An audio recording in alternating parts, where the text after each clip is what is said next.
Assalamualaikum warahmatullahi taala wabarakatuh dan salam sejahtera. Bertemu lagi kita kali ini di siri mengenal penyakit tanaman 2021. Pada perbincangan kali ini kita akan membincangkan penyakit-penyakit yang terdapat pada sejenis buah yang famous ataupun terkenal di Malaysia.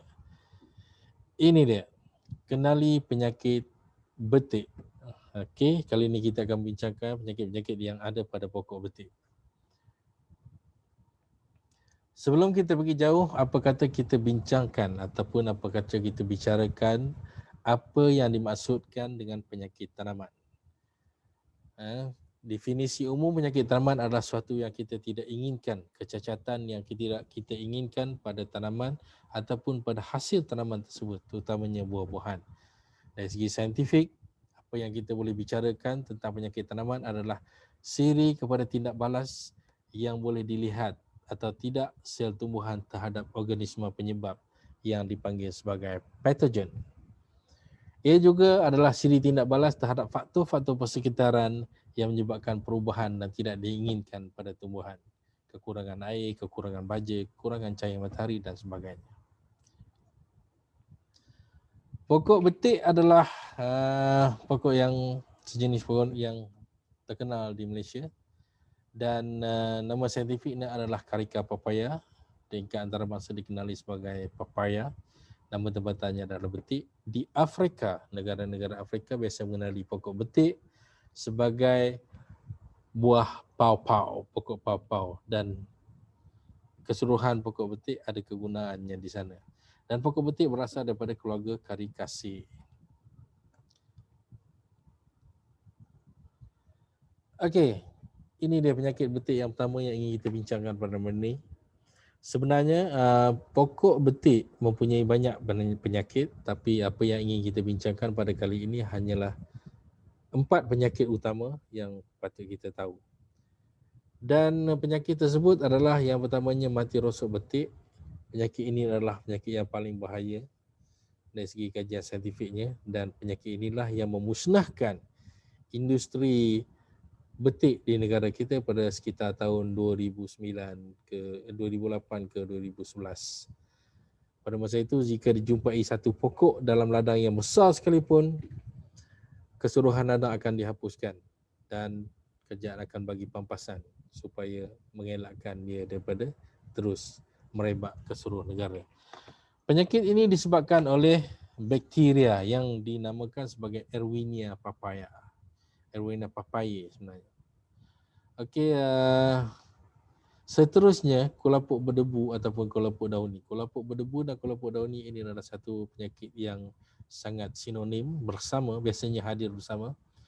Kulapuk debu biasanya ada melihat debu-debu putih di permukaan daun, dan kulapuk dauni adalah bila anda melihat daun berwarna kuning dan ada bintik-bintik ketidaksamaan warna ataupun bintik-bintik kuning yang lebih cerah daripada sekitaran di permukaan daun. Ini disebabkan oleh sejenis patogen ataupun penyebab penyakit yang dinamakan sebagai Odium indicum, iaitu sejenis kulat. Penyakit daun berlubang. 2012, sekitar 2012, permulaan saya buat kajian sedikit pasal betik. Masa tu kita pergi cari betik dan bertanyakan penyakit papaya diabetes. Namun kita dimaklumkan oleh petani bahawa penyakit ini lebih berbahaya pada mereka, iaitu papaya bintik daun berlubang ataupun leaf spot, disebabkan penyakit ini menyerang pokok sejak daripada nursery, iaitu anak benih pokok betik turut diserang. Dan pokok ini dia akan menyerangkan daun-daun yang tua, menyerang daun-daun yang tua yang sepatutnya menghasilkan buah, yang maksud makanan untuk pokok tersebut. Dan daun-daun yang teruk diserang akan gugur dan jatuh ke bumi, menyebabkan pokok tersebut hanya tinggal pucuk yang muda saja dan tidak boleh memproses makanan, dan of course dan sudah tentunya tidak ada penghasilan buah yang terdapat pada pokok yang diserang oleh penyakit ini. Penyakit ini juga akan berleluasa ataupun berbahaya ketika musim yang mempunyai kelembapan yang tinggi, terutamanya musim hujan. Okey, yang terakhir sekali ataupun yang keempat adalah antraknos. Antraknos ataupun dikenali sebagai bintik berpusa adalah sejenis penyakit yang biasa yang bila kita jumpa kalau anda tengok gambar tersebut pada pokok betik, anda pasti kenal. Bila kita jumpa di pasar, bila kita beli buah-buahan, bukan saja betik tapi buah-buahan lain juga, pasti kita akan jumpa penyakit ini, iaitu bintik berpusar. So, juga disebabkan oleh kulat yang dipanggil sebagai Coledotrichum gliosporides yang menyebabkan simptomnya adalah bulatan yang bulatan berlapis dan bahagian yang diserang akan sedikit tenggelam ke dalam isi. Dan saya rasa itu saja untuk pertemuan kali ini.